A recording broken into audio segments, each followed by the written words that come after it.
This is sprueVerse. Take 5. Hi everybody, welcome to sprueVerse, my scale model universe. And this is take 5, where I'm going to take 5 minutes and focus in on a detail of a particular model that I'm building. Today on the bench, I have the Supermarine Spitfire from D'Agostini. It's an all-wood construction with aluminum sheeting for its exterior. It comes in packs, and if you were to buy this as a complete kit, we would be on pack 20, stage 76. And in this particular case, I'm working on the aluminum, and I thought it would be fun to show you how this is done. The pieces are already pre-cut, and I'm testing its fit here to see where it belongs on this particular wing, and that I can see is there. So now I know that it fits perfectly. All I do is take a can, in this case I'm using my air duster, and I'm just giving it a slight bend like that, just to give it some contour so that I know it will lay nicely on the wing. The next thing I have to do is create the rivet lines. It provides you with this little pinwheel with needles on it. Here it is. And we're going to use this to create the rivet lines. Here's how you do that. They give you a sheet of paper, and they show you on this sheet of paper here exactly where your rivet lines need to be. You line them up and you can mark them with a Sharpie. In this case, I know where my rivet lines need to be, so I simply turn the piece over and I lay down a ruler on the piece, and I'm going to carefully put these lines in here. Now, you'll see here that it's just a simple case of laying down the piece and running my wheel across it like this, being careful to make sure that I stay within my lines. And after a couple of rolls, you get perfect rivets.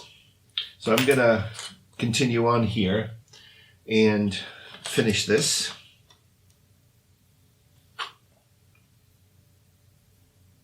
Again, rolling on the rivets.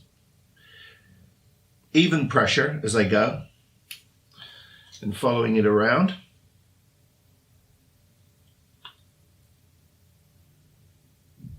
After a while, this becomes relatively easy. At first, it seems a little intimidating because you're not sure just exactly whether or not you're getting the correct effect and whether or not it's all lining up properly, but it ultimately is quite a good system. Now, once in a while, you can stray off the line, but don't worry too much about that. And there you have it. One piece with all the rivets on it. This now gets laid down onto the surface. Instead of using this little awl that came with the kit, I found that a little difficult for me to use. I bought myself one of these sharp metal points with a nice handle on it, and that seems to work quite well.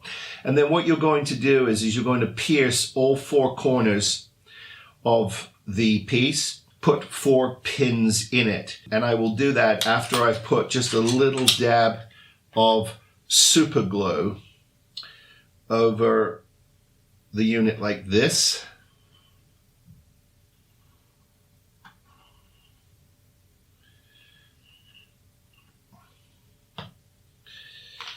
I will carefully lay this piece down onto it. I've got just a minute or two to get this into place. It fits quite nicely. While I'm holding it down firmly, I'm going to pierce one of the corners like this.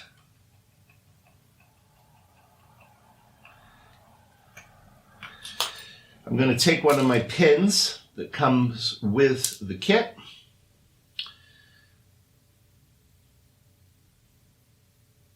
Place that in, and I'm going to carefully push this down into position. And you carefully feel it pop, and there it goes. I'm nice and flush, so I'm going to carry on and do this corner here.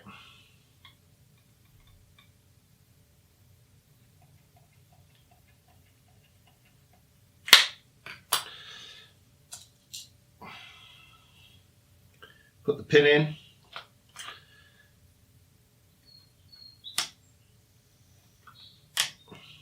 Push it in.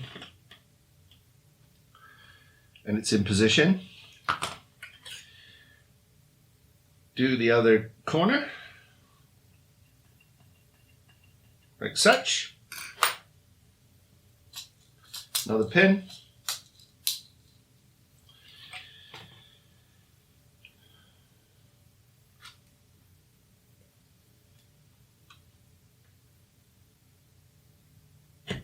In it goes.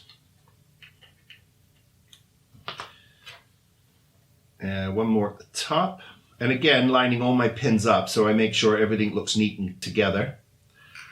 So my last pin goes in. And I'm using, rather than a hammer, as I originally intended to do, I'm just using these pin pushers. They're excellent for any kind of wood building craft, and they work quite well. So there it is, in position. I'll show you very quickly on PhilCam my finished piece. Let's see, there we go. And you can see, rivets and all, that looks pretty good. So there it is. Take 5. I hope you enjoyed it. I'll see you on the next one. Be well.